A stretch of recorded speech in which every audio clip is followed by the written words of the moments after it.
Pakistan stock exchange में आज कारोबारी हफ्ते का चौथा रोज़ था। आज भी हमने देखा कि कारोबारी सरगर्मियां खासी उतार चढ़ाव का शिकार रही। 100 इंडेक्स ने जो हाई बनाया वो तकरीबन 44,711 पॉइंट्स का बनाया, जबकि जो लो बनाया वो तकरीबन 44,311 पॉइंट्स का बनाया और 100 इंडेक्स तकरीबन 44,500 पॉइंट से ऊपर बंद हुआ। वॉल्यूम्स खासे कम आज मार्केट में नजर आए, तकरीबन 18 करोड़ शेयर्स का मार्केट में काम हुआ। आज हमने देखा कि बड़े अरसे के बाद मार्केट में जो है ऑयल स्टॉक्स जो है उसमें खासा इजाफा देखा गया। वजह यही है कि खाम तेल की कीमतें जिस तरह $115 पे पहुँच गई हैं, तो उसके बाद जो है इसमें खासी एक्टिविटी हमें नज़र आई। OGDCL ने आज बाजार को बड़ा सहारा दिया, इसमें काफ़ी वॉल्यूम्स भी हुआ। काफ़ी अरसे के बाद ये टॉप वॉल्यूम्स में नज़र आया। 1 करोड़ 16 लाख शेयर्स का इसमें काम हुआ, जबकि ₹2 से ज़्यादा इसकी शेयर प्राइस बढ़ी।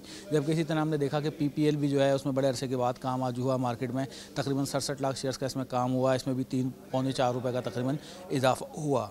तो मार्केट के जो तज्ज़ियाकार हैं उनका ये कहना है कि आज मेनली जो मार्केट चली है इतना उतार चढ़ाव के बाद थोड़ी जो महदूद पैमाने पर बाज़ार में तेज़ी हुई है वो सिर्फ ऑयल स्टॉक्स की वजह से हुआ है कि इंटरनेशनल मार्केट में जो खाम तेल की कीमतें बढ़ी हैं तो उसके असर यहाँ पे हमने ऑयल स्टॉक्स के ऊपर भी देखे कि उनकी कीमतें बढ़ी हैं। मगर जो मार्केट में एक ख़तरा अभी मौजूद है, जिस तरह ये कहा जा रहा है कि अपोजिशन सड़कों पे आ गई है, मार्च शुरू हो गए हैं और जो है उसकी जानिब से ये भी कहा जा रहा है कि अगले 2-3 दिन बड़े अहम हैं जिसमें तहरीक अदम एतमाद आ सकती है।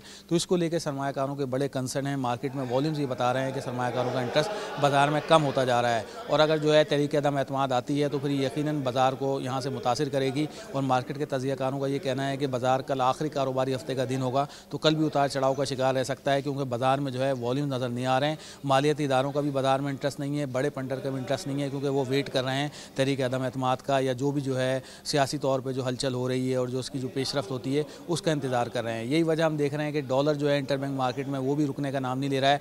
आज उसने 178 को इंटरबैंक मार्केट में टच किया है, बड़े अरसे के बाद जो है वो 178 को जो है इसने टच किया है, जबकि हमने देखा कि माजी में इसने जो हाई बनाया वो 178.50 का बनाया। तो तकरीबन अपने हाई के करीब इंटरबैंक मार्केट में डॉलर पहुँच गया है। तो वहाँ पे भी गैर यकीनी सूरत हाल है, स्टॉक मार्केट में भी गैर यकीनी सूरत हाल है और लगता यह है कि कल का दिन और फिर उसके बाद अगला वीक भी मार्केट में उतार चढ़ाव जारी रहेगा। कम वॉल्यूम्स के साथ बाजार ट्रेड करती रहेगी, रेंज बाउंड बाजार रहेगी, 1000 से 1500 पॉइंट्स के रेंज में जो है बाजार चलती रहेगी।